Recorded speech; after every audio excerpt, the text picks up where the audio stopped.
विश्वासी से नूह ने उन बातों के विषय में जो उस समय दिखाई नहीं पड़ती थी, ना ही दिखाई देने का कोई चिन्ह था, होने वाली चीजों का कोई चिन्ह भी नहीं था, उस समय उसने क्या करना शुरू किया? सिर्फ विश्वास नहीं किया, लेकिन विश्वास के साथ साथ उसने कार्य भी करना शुरू किया। जाग रहे हैं?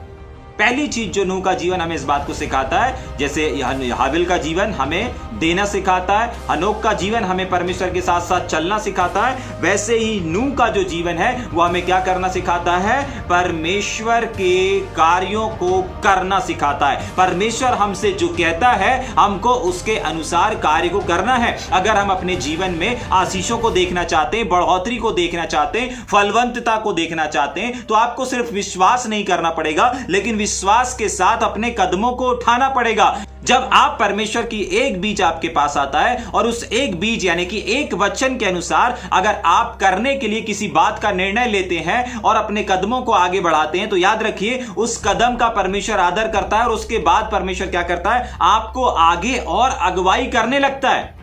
अगर आप चाहें कि नहीं परमेश्वर आपको आने वाले 5 साल की अगुवाई कर दे, 2 साल की अगुवाई कर दे, नहीं चलो 3 साल की कर दे, चलो 1 साल की कर दे, 6 महीने की बता दे कि प्रभु क्या प्लान है। जाग रहे? परमेश्वर ऐसा नहीं करता, परमेश्वर का ऐसा सिस्टम नहीं है। अगर आप विश्वास से कदम बढ़ाओगे तो परमेश्वर आगे जाकर के आपकी अगुवाई करेगा। जाग रहे? परमेश्वर आपको अभी से नहीं बता देगा। आपको अगर सेवकाई की बुलाहट को दिया है परमेश्वर ने पूरे भारत भर में यात्रा करने के लिए, तो पहले आपको उस यात्रा के लिए अपने कदमों को बढ़ाना पड़ेगा। हां, जब आप अपने कदमों को बढ़ाएंगे तब परमेश्वर आदर करेगा। अगर आप निर्णय लेते हैं, हनोक के जीवन से पिछले सप्ताह सीखा आपने कि नहीं मुझे परमेश्वर के साथ साथ चलना है, परिवार ये तमाम समस्याओं के होते हुए भी मुझे परमेश्वर के लिए कदम बढ़ाना है, परमेश्वर के साथ चलना है, तो जैसे ही आप इस निर्णय के अनुसार, इस वचन को सीखे अनुसार आप कदमों को बढ़ाएंगे ना, तो जैसे ही आप पहला कदम आपको कठिन लगेगा, दूसरा कदम कठिन लगेगा, लेकिन तीसरे कदम में आप अपने साथ एक परमेश्वर की अद्भुत और सामर्थ को पाएंगे। जाग रहे हैं? अगर आप निर्णय लेते हैं हाबिल के समान कि नहीं मुझे परमेश्वर को देना है, तो हो सकता है आपके पास पर्स खाली हो जाए, हो सकता है आपके पास समय ना बच रहा हो, जो भी आप देते वो कुछ भी आपके पास ना हो रहा हो, लेकिन 1 दिन होगा, 2 दिन होगा, तीसरे दिन आप अपने पास एक अद्भुत सामर्थ को पाएंगे, एक अद्भुत उपस्थिति को पाएंगे। जाग रहे हैं? पहली चीज, परमेश्वर की आवाज जब आती है हमें उस पर विश्वास करना है और उसके अनुसार कार्य करना है। तो नूह का जीवन हमें किस बात को सिखाता है? पहली बात, हमको सिर्फ विश्वास नहीं करना है परंतु कार्य करना है। जो भी आप तक पहुंच रहा है, जो बात भी आप रिसीव कर पा रहे हैं, उसके अनुसार अपने कदमों को बढ़ाना है। ठीक है? दूसरी चीज कि नूह ने सिर्फ परमेश्वर के वचन को पूरा नहीं किया, लेकिन साथ ही साथ अपने परिवार को भी क्या कर लिया? बचा लिया। ये बहुत महत्वपूर्ण है चर्च। अगर हम सोचते हैं कि नहीं हम अपने दम पर या हम अपने विश्वास के आधार पर कर लेंगे, हम अपनी इच्छा के अनुसार अपने परिवार का संचालन कर लेंगे, हम उनको बचा लेंगे, तो ऐसा संभव नहीं है। लेकिन जब आप परमेश्वर की आज्ञा के अनुसार अपने कदम को बढ़ाते हैं ना, जब आप परमेश्वर की आज्ञा के अनुसार कार्य करते हैं या सेवा करते हैं ना, तो आपका परिवार ऑटोमेटिक सेफ होता चला जाएगा। अगर आपको लग रहा नहीं मेरे परिवार का क्या होगा, मेरे भविष्य का क्या होगा, मेरे इनका क्या होगा, अपनों का क्या होगा, उसकी चिंता छोड़ दीजिए। परमेश्वर का वचन कहता है कि तेरे परिवार के बचाव के लिए भी मैंने योजना बना करके रखी है। जाग रहे? हाँ। उस समय लोग क्या बोल रहे हैं, कितना मजाक उड़ा रहे होंगे, गांव वाले, मोहल्ले वाले, नगर वाले। आज आपका भी बहुत बार उड़ाते हैं ना, अरे इतने साल से प्रभु की सेवा कर रहा है, अरे इतना परमेश्वर के लिए भागता है, अरे इतना परमेश्वर के लिए फालतू पैसा खर्चा करता है, यहां जाता है वहां जाता है, इसके साथ भलाई करता है, उसके साथ भलाई करता है, और इसके जीवन में कोई परिवर्तन नहीं है, अरे देख आज भी ये वही है, आज भी कोई आशीष नहीं है, अरे आज भी इसका जीवन वैसे ही है। बिल्कुल चिंता नहीं करें, आपका ठीक समय आने पर है। जाग रहे? जब आप परमेश्वर के वचन के अनुसार कार्य कर रहे हैं ना, उसने कहा तुम्हें जाकर के फल लाना है, तो आप जब परमेश्वर के वचन के अनुसार कार्य करने में लगे हुए ना, इससे कोई फर्क नहीं पड़ रहा कि आप छोटा काम कर रहे हैं, बड़ा काम कर रहे हैं, मध्यम कमरे का काम कर रहे हैं या हाई लेवल का काम कर रहे हैं, आप परमेश्वर के लिए कुछ भी कर रहे हैं, आप परमेश्वर की सेवकाई का कोई सा भी भाग बन करके अगर कार्य कर रहे हैं ना, तो निश्चय जानिए आज आशीष नहीं दिख रही होगी, कल आशीष नहीं दिख रही होगी, 1 दिन हो गया, 2 दिन हो गया, लेकिन परमेश्वर का वचन कहता है कि परमेश्वर ने आपको आशीष देने के लिए एक निश्चित समय ठहराया है। आपको मालूम है शत्रु के मुख बंद करने के लिए भी परमेश्वर ने एक दिन ठहराया था, जिस दिन बारिश की पहली बूंद गिरी थी। जाग रहे? उस समय लोगों ने तैयारी नहीं किया था, लेकिन इसके पास तैयारी थी। आपको मालूम है परमेश्वर ने आपको पहले क्यों बता दिया, पहले क्यों ये सब चीजों को बता दिया? क्योंकि परमेश्वर आपके जीवन में कोई सरप्राइज नहीं करना चाह रहा था। जाग रहे? परमेश्वर आपने लोगों की पहले से तैयारी कराता है। सामने ट्रेन खड़ी है और आप तैयारी करेंगे क्या? आज एग्जाम है, बच्चे लोग आज एग्जाम है और आज बच्चे स्कूल जाने से पहले तैयारी करते हैं क्या? नहीं। जाग रहे हैं? मैडम टीचर को मालूम है कि इनको तैयारी करने के लिए कुछ समय चाहिए, तो साल भर 6 महीने पहले 3 महीने पहले टाइम टेबल दे देंगे कि देखो इतने तारीख को ये क्लास का पेपर रहेगा, ये सब्जेक्ट का पेपर रहेगा, और उस बीच वो लोग क्या करते हैं? तैयारी करते हैं और उस पेपर की तारीख का वेट करते हैं कि नहीं एक दिन है। मैडम लोग ने, टीचर लोग ने क्या करके रखा है? नियुक्त करके रखा है कि 19 तारीख से 20 तारीख से जो भी डेट है उस तारीख से वो क्या लेंगे? एग्जाम लेंगे, और किस विषय का लेंगे ये भी बता दिया गया है। लेकिन करना क्या है? बच्चों को सिर्फ तैयारी करना है। तो परमेश्वर ने भी एक दिन एक तारीख नियुक्त करके रखी थी बारिश होने की, लेकिन जिनको तारीख नहीं मालूम थी, जाग रहे हैं, वो लोग हंसी कर रहे थे, मजाक कर रहे थे। लेकिन वहां पर एक व्यक्ति था जिसका नाम था नूह, जिसने विश्वास कर लिया था और इस विश्वास से कार्य कर रहा था और कार्य करता गया। कितना भी समय होता गया उसने ठान लिया था, नहीं, परमेश्वर ने बोला है करेगा, परमेश्वर ने बोला है करेगा, और वो विश्वास के अनुसार कार्य करे जा रहा। और एक दिन बारिश हुई, पहली बूंद आई, दूसरी बूंद आई, और उसके बाद इतनी सारी बूंदें आई, सब लोगों के मुंह क्या हो गए? बंद हो गए। तो ठीक उसी प्रकार आज जो लोग आपको नीचा देख रहे हैं, आज जो लोग बोल रहे हैं अरे इसके घर में आशीष नहीं है, इसके परिवार में आशीष नहीं है, इसके व्यवसाय में आशीष नहीं है, यीशु नासरी के नाम से मैं इस बात की घोषणा करना चाहता हूं कि अगर आप लोग परमेश्वर के वचन के अनुसार कार्य कर रहे हैं, परमेश्वर जो आपको प्रतिदिन बोल रहा है उसके अनुसार अपने कदमों को बढ़ा रहे हैं, यीशु नासरी के नाम से मैं परमेश्वर का बेटा होने के नाते इस बात की घोषणा करना चाहता हूं कि हर एक वो आशीषें जो परमेश्वर ने आपके लिए ठहरा करके रखी है, नियुक्त करके रखी है, वो आप शीघ्र प्राप्त करने जा रहे हैं। आमीन। जाग रहे? क्यों? क्योंकि आप खुद परमेश्वर के वचन के अनुसार कार्य कर रहे हैं। आप सिर्फ विश्वास करके नहीं बैठे हुए हैं, परंतु आप विश्वास से कदम को बढ़ा रहे हैं। जाग रहे? तीसरा कैरेक्टर जो विश्वास की श्रेणी में, पहला, दूसरा, तीसरा, पहला कैरेक्टर हमको देना सिखाता है, दूसरा कैरेक्टर हमको परमेश्वर के साथ चलना सिखाता है, और तीसरा कैरेक्टर हमको परमेश्वर के कामों को, कार्यों को करना सिखाता है। अब वो काम कैसा भी क्यों ना हो, छोटा काम हो, बड़ा काम हो, कोई भी काम क्यों ना हो, वो काम हमको क्या करना सिखाता है? परमेश्वर के कार्यों को करना। और इसके द्वारा हमने इस बात को अभी सीखा कि इसके साथ साथ ना हम अपने आसपास के, हमारे चर्च के परिवारों को, हमारे ग्रुप के परिवारों को, हमारी यूनिटी, कोई भी परिवार हो, चाहे वो आपका भौतिक परिवार क्यों ना, मतलब जो आप जिस घर में रहते हैं वो वाला परिवार ही क्यों ना हो, वो सारा का सारा परिवार बचा लिया जाएगा। कैसे बचा लिया जाएगा? जब आप परमेश्वर के कामों को करेंगे। जाग रहे? लेकिन आज शत्रु शैतान पता है क्या बोलता है? नहीं, तुम बाहर का काम करो, तब परिवार में रोटी आएगी, तब परिवार में खाना आएगा, ये बोलता है शत्रु शैतान। लेकिन परमेश्वर बोलता है अरे मेरी खोज करो ना, रोटी तो तुम्हारे पास खुद चल के आएगी। जाग रहे? ये परमेश्वर बोलता है। मत्ती समाचार में पढ़ लीजिएगा कि मेरे काम को करो, मेरे राज्य को खोजो, मेरे काम को फैलाओ, ऑटोमेटिक सारी चीजें आएंगी, ऑटोमेटिक सारी चीजें, रोटी, कपड़ा, मकान, सब आएगा। जाग रहे? लेकिन पहले मेरे पीछे तो चलो।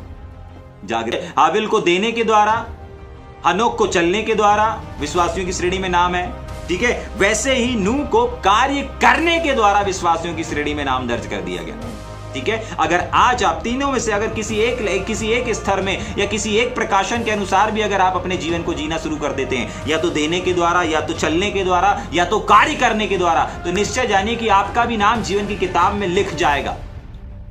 समझ में आ रहा है या ऊपर से जा रहा है? ये वचन आप तक क्यों पहुंच रहा है? इन वचनों का प्रकाशन आप तक क्यों पहुंच रहा है? इन विश्वासियों का उदाहरण आप तक क्यों पहुंच रहा है? क्योंकि परमेश्वर कहीं ना कहीं आपको इन तीनों क्षेत्र में कहीं ना कहीं देखना चाहता है। जाग रहे हैं? जैसे इन तीनों का जीवन हमें कुछ ना कुछ सिखाता है, वैसे ही अब्राहम का जीवन भी, अब्राहम के जीवन का भी, अब्राहम के विश्वास का भी जो निचोड़ है वो एक निचोड़ है, और उसका जीवन भी हमको कुछ सिखाता है। नंबर 1, अब्राहम का जीवन, अब्राहम का विश्वास का जीवन हमें आज्ञा मानना सिखाता है। तो आपको और हमको कैसे परमेश्वर की बात को मानना है? परमेश्वर से ज्यादा सवाल जवाब नहीं करना है, प्रभु ये होगा तो करेंगे, वो होगा तो वैसा करेंगे, नहीं। परमेश्वर ने बोला अगर आज तुम उसका शब्द सुनते हो तो अपने मन को कठोर मत करो। अगर आज परमेश्वर आपको कुछ बलिदान करने कहता है, आज अगर परमेश्वर आपको कुछ बुरी आदत को छोड़ने कहता है, आज अगर परमेश्वर आपको कुछ देने के लिए बोलता है, आज अगर परमेश्वर आपको अपने साथ साथ चलने के लिए बोलता है, तो आपको बिल्कुल सोचा विचारी नहीं करना है, बस चलना शुरू कर देना है, बस देना शुरू कर देना है, बस परमेश्वर के कार्य को करना शुरू कर देना है। जाग रहे? यहां पर यही हुआ।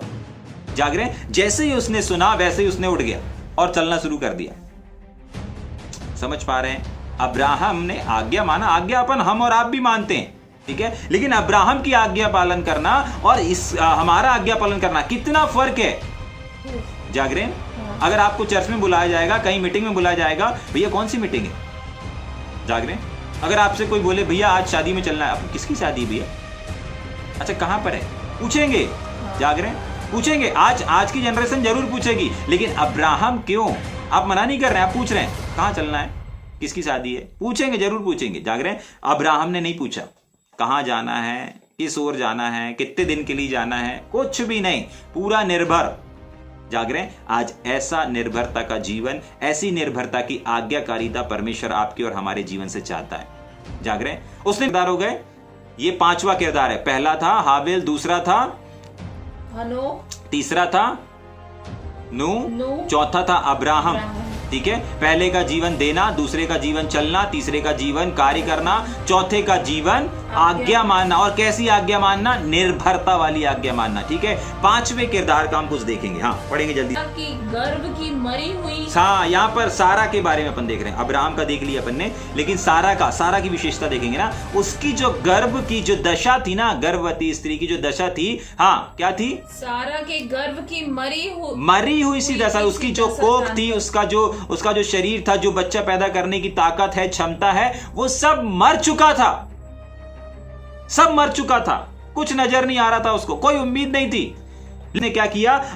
सारा ने क्या किया? अपनी दशा, अपनी परिस्थिति को ना देखते हुए उसने किसको देखा? परमेश्वर को देखा।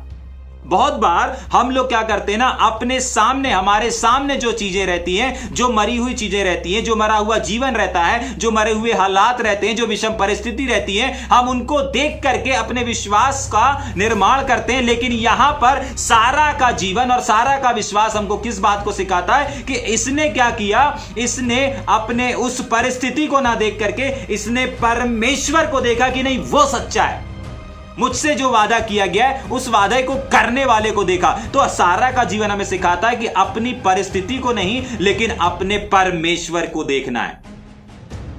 समझ में आ रहा है? yes. अपनी परिस्थिति को नहीं, अपने हालात को नहीं, अपनी मरी हुई दशा को नहीं, लेकिन किसको देखना है? परमेश्वर को। क्या लिखा है वहां पर? उसकी मरी हुई सी दशा थी, उसका बूढ़ी हो चुकी थी, गर्भ धारण की शक्ति सामर्थ नहीं थी, लेकिन उसने प्रतिज्ञा करने वाले को सच्चा जाना था। क्या किया था उसने? अपने मरी हुई दशा को नहीं देखा, उसने कोई वो नहीं किया, तर्क वितर्क नहीं किया, लेकिन उसने इस बात को पकड़ लिया, नहीं जिसने प्रॉमिस किया वो सच्चा है। मतलब उसका फोकस कौन था? उसकी दृष्टि कहां पर थी? उसकी दृष्टि उसके परमेश्वर पर थी। आज यीशु नासरी के नाम से मैं इस बात को बोलना चाहता हूं, अगर आपको अपने फाइनेंस में, अगर आपको अपने बिजनेस में, अगर आपको अपने रिश्तों में, अगर आपको अपनी मंडली में, अगर आपको अपने चर्च में, अगर आपको अपनी सेवकाई के किसी भी क्षेत्र में अगर मरापन सा दिख रहा है, मरी सी दशा दिख रही है, मरे से हालात दिख रहे हैं, तो आपको अपने उस मरी हुई परिस्थिति से, मरे हुए हालात से, मरे हुए फाइनेंस से अपने नजर को हटा लेना है और परमेश्वर की ओर दृष्टि करना है। और परमेश्वर को देखने का मतलब होता है परमेश्वर के वचन को देखना, जो कहता है कि नहीं, मैं तेरी हर एक कमी घटी को पूरा करूंगा, मैं तुझे धनवान बनाऊंगा, मैं तुझे पूंछ नहीं परंतु सिर बनाऊंगा, मैं अपने महिमामय धन के अनुसार तेरी हर एक कमी घटी को पूरा करूंगा। जाग रहे हैं? आपको परमेश्वर की ओर दृष्टि कराना है, जिसने आपसे वादा किया है। आपको अपने विवेक को, आपको अपनी दृष्टि को कहां लगाना है? सारा का जीवन हमको इस बात को बताता है, अपनी परी हुई, अपनी मरी हुई, अपने विषम परिस्थिति, जो भी आपके हालात हैं, अपनी परिस्थिति को ना देख करके परमेश्वर को देखें। जब आप परिस्थिति को देखेंगे तो नेगेटिव नजर आएगा, मरा हुआ नजर आएगा, जैसे सारा को नजर आ रहा था, जैसे अब्राहम को नजर आ रहा था। अरे मैं बाप नहीं बन सकता, अरे मेरी पत्नी कभी गर्भ धारण नहीं कर सकती। लेकिन उन लोगों ने इस पे ज्यादा फोकस नहीं किया। उन्होंने कहा नहीं यार, जीवित परमेश्वर ने क्या कहा है? उसने कहा कि संतान होगी, उसने कहा कि एक नहीं होगी, बहुत सारी होगी, अनगिनत होगी, आकाश के तारागण के समान होगी। उन लोगों ने क्या किया? उस परमेश्वर को सच्चा जाना। एक और बार, तो आपको भी अपने परमेश्वर को देखना है। अगर कोई चीज आपको समझ में नहीं आ रही है, आपके साथ क्या चल रहा है, आपके साथ क्या हालात हो रहे हैं, लोग आपके साथ गलत कर रहे हैं, लोग आपको छोड़ रहे हैं, लोग आपको इस्तेमाल कर रहे हैं, कुछ भी आपको क्यों ना हो रहा हो आपके और आपके सेवकाई में, आपके जीवन में, आपको इन सब से ध्यान को हटाना है और परमेश्वर की ओर लगाना है कि परमेश्वर ने क्या बोला, परमेश्वर ने आपके साथ क्या प्रतिज्ञा की है। जाग रहे हैं? जब दाऊद इन तमाम चीजों से होकर गुजर रहा था ना, तो वो इन विषम परिस्थितियों को नहीं देख रहा था। अरे मुझे ये मार रहा है, अरे मुझे साउल सता रहा है, अरे मुझे ये व्यक्ति सता रहा है, मैं इधर भाग रहा हूं, उधर भाग रहा हूं, ये तमाम परिस्थिति नहीं। वो उस विषम परिस्थिति में भी भजन लिखता है। क्यों लिखता है? क्योंकि उसकी दृष्टि कहां लगी हुई थी? अपने जीवित परमेश्वर पर लगी हुई थी। जाग रहे हैं? बाइबल बताती है जब यूसुफ जेल खाने में गया ना, तो परमेश्वर भी उसके साथ जेल खाने में था। जाग रहे हैं? हाँ, तो जब विषम परिस्थिति होती ना, तब तो ज्यादा परमेश्वर आपके और हमारे साथ में एक्टिव रहता है। जाग रहे हैं? ज्यादा नजदीक रहता है। क्यों? क्योंकि उसने कहा कि मैं आंसुओं की वादियों में तेरा साथ नहीं छोड़ूंगा, तेरा हाथ नहीं छोड़ूंगा। संकट में मैं तो आसानी से मिलूंगा, तो उसको पास में रहना पड़ेगा ना, उसको साथ में रहना पड़ेगा, अपने कान अपनी आंखें सब आपकी ओर लगा करके रखना पड़ेगा। बस जरूरत है सारा के समान, आज सारा के जीवन से हम इस बात को सीखें, अपनी परिस्थिति से अपनी आंखों को हटा लें। कहीं पर भी अगर आप डलपन को देख रहे हैं, झुकाव को देख रहे हैं, मायूसी को देख रहे हैं, उदासी को देख रहे हैं, लड़ाई झगड़े को देख रहे हैं, और मैं को देख रहे हैं, और आपस में झगड़े को देख रहे हैं, लड़ाई को देख रहे हैं, विभाजन को देख रहे हैं, कुछ भी चीजों को आप क्यों ना देख रहे होंगे, इस समय परमेश्वर का वचन आपसे इस बात को कह रहा है कि मेरा बेटा और मेरी बेटी अपनी दृष्टि को सारा के समान उन हालातों से हटा ले, और जीवित परमेश्वर जिसने प्रतिज्ञा की है कि नहीं मैं तुझे बढ़ाऊंगा, नहीं मैं तुझे सिखाऊंगा, नहीं मैं तुझे ऊंचा लेकर जाऊंगा, नहीं मैं तुझे पूरे भारत में ले जाऊंगा, उसकी और अपनी दृष्टि को लगा लें। ये विश्वास करें कि जिसने प्रतिज्ञा की है ना, वो सच्चा है। जाग रहे? समझ में आ रहा है या ऊपर से जा रहा है?